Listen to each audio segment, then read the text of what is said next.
બાળકો, આજે આપણે વિષય પર્યાવરણ ધોરણ 4 પાઠ 14 રાજુનું ખેતર એના વિશે આજે આપણે સરસ મજાની ખેતરની એક્ટિવિટી જોઈશું. સરસ મજાનું એક ખેતર જોઈશું, બરાબર.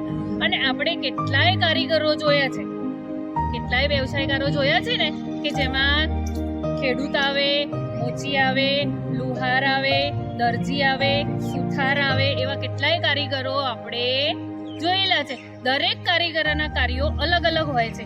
મોચી શું કરે? ચંપલ વેચવાનું અને ચંપલ બનાવવાનું કામ કરે છે. લુહાર લોખંડમાંથી વિવિધ બારી બારણા, જાળી, ઝાંપા વગેરે બનાવે છે. સુથાર લાકડાનું ફર્નિચર બનાવે છે, જેવા કે સોફા, પછી બારી બારણા, દરવાજા વગેરે બનાવે છે. એવી રીતે દરજી કાપડમાંથી કપડાં સીવે છે ને. એવી જ રીતે આપણે કાછીઓ શું કરે?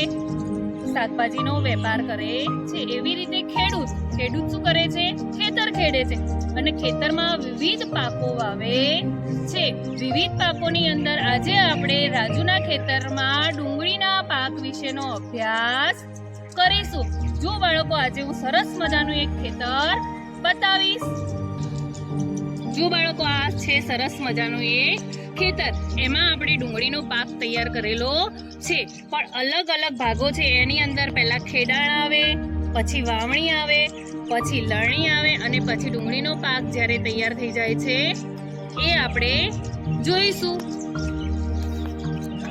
જો પહેલાના સમયમાં આપણે હળ અને બળદ વડે ખેતી કરતા હતા, પણ અત્યારે આધુનિક યુગમાં ટ્રેક્ટર વડે ખેતી થાય છે અને તેનાથી ખેતી કરતી વખતે જમીન ટ્રેક્ટર વડે આપણે ખેતી કરીએ તો જમીનને પોચી કરવામાં આવે છે. પહેલા શું કરવામાં આવે? જમીનને પોચી કરવામાં આવે છે. પછી આપણે તેની અંદર ચાસ પાડવામાં આવે છે અને ચોક્કસ અંતરે બીજ વાવવામાં આવે છે.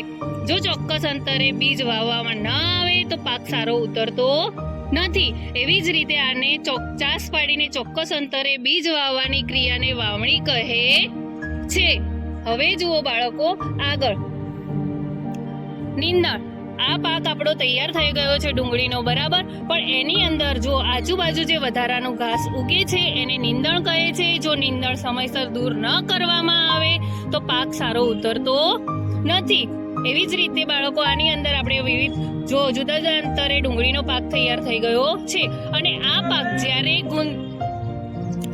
જો બાળકો, હવે ડુંગળીનો પાક કઈ રીતે ખબર પડે કે તૈયાર થઈ ગયો છે? તો ડુંગળીનો પાક ઘૂંટણ સુધી આવે નહીં, અને જ્યાં સુધી ઘૂંટણ સુધી આવી ગયો હોય અને તેના પાંદડા સૂકા અને પીળા થઈ જાય ત્યારે ખબર પડી જાય કે ડુંગળીનો પાક તૈયાર થઈ ગયો છે.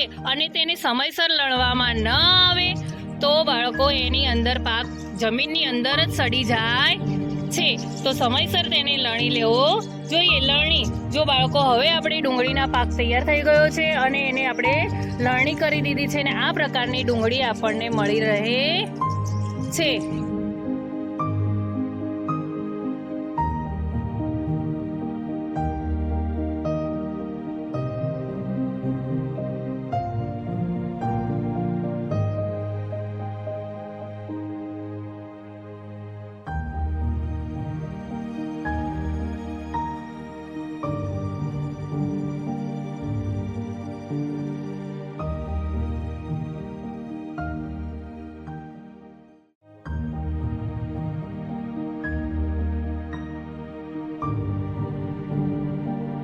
આજે આપણે ડુંગળીનો પાક કેવી રીતે તૈયાર થાય છે તેના વિશે માહિતી મેળવી.